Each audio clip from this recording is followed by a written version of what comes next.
Pro Vita, Mitropolia Moldovei și Bucovinei. I was 39 years old and had 2 teenage daughters. I thought my life was all together. I had purchased a flower business and it was very, very successful. When I discovered that I was not feeling well and thought I had the flu, I went to see a doctor because my 2 daughters, my youngest had been adopted because I was told I could no longer have children. It was just the flu. Pregnancy never crossed my mind. I have with me a little pair of shoes, not worn on the bottom and not dirty. These are to remind me and you of the little girl that I aborted. They should have been filled with joy and happiness. Her name is Sarah Marie. After finding I was pregnant, out of amazement, I made the remark, what am I going to do with a baby at 39 years old? I think it was a normal response under the condition. But a lady standing in the corner of the room observing the doctor made a remark that changed my life. She said, well, aren't you lucky? You have a choice. I didn't even know what she meant. I have this. It's not a baby yet. We can take care of it in 2 quick, easy appointments and you'll never have to think about it again. This will interfere with your life and we can help you. These little empty shoes display what I call the problem. I remember asking her several times, are you sure it's not a baby yet? And I was assured over and over again it was still just a clump of flesh. They told me everything I wanted to hear. Easy, quick. I would not be inconvenienced. I went home and talked to my husband and we agreed we would have the abortion. They talk about choice. So on my first appointment, I was to be counseled, which I felt was going to give me choices, give me information. I was called into a room with a metal table and 2 metal chairs.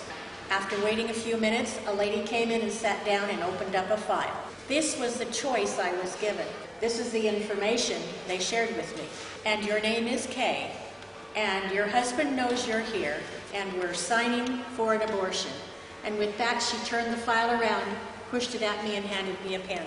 And these baby shoes are empty because Sarah Marie from then on never had a chance. After that, they sent me down the hall to step into a gown. I had not, of course, expected to be pregnant, and as I changed my clothes, in the little dressing room, there was a full-length mirror there. And as I prepared to change, I noticed a little bulge in my tummy I hadn't noticed before. And I asked myself, are you sure this is what you need to do? Or is this the right thing? My abortion was a saline solution abortion. They inserted me with a salt solution, and after which I was to go home for 2 days and return for the extraction of what they called just tissue. I was not uncomfortable, and 2 days later I did return for the extraction. Again I put on my clothes, and again I noticed the bulge in my stomach. And again I walked down the hall and climbed onto their table. They did sedate me somewhat, so I don't remember the whole procedure. What I do remember, what cost me years and years of pain, was that after the extraction, they took her burnt little body and in front of my eyes threw it in a garbage can. When I heard the thud of her body, I knew that was not just tissue, and I knew what I had done was absolutely unforgivable. I went home to face a mountain of demons that I had to fight. I cried and begged for forgiveness, but I knew God would never hear me. And come Monday morning, I was going to have to go back to work and be normal again. So I built a wall around myself to keep everybody away. If anybody got too close, they might find out what I'd done. And I couldn't bear the thought of what they would say or do or think of me. My 2 girls, who I'd had a very close relationship with, I pushed them away. I couldn't relate to them anymore. They didn't understand, and I didn't understand. But how can you love 2 and kill another? Several months later, God answered my prayer, and I discovered, again, it was a miracle, I was pregnant. I had a beautiful baby boy. But my life, from the minute I got off of that abortion table several months before, had changed. My girls and I could not get along. I had gone to church all my life, but I couldn't go anymore. I did not attend church. God wouldn't want a murderer in his house. I faced deep depression. My husband and I fought, and always when we fought, he would remind me that it was I who made the final decision to lay down and have our baby killed. The pain was so bad.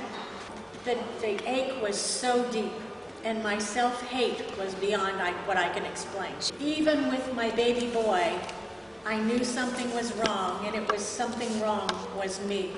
So the only thing I knew to do was to end my life. I tried twice to commit suicide. I just wanted the pain to end. This part of my life took 16 years. Never once did I discuss it. Never once did I say the word.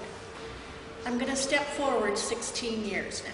My two girls, although we had not a very good relationship, are now married and have families of their own.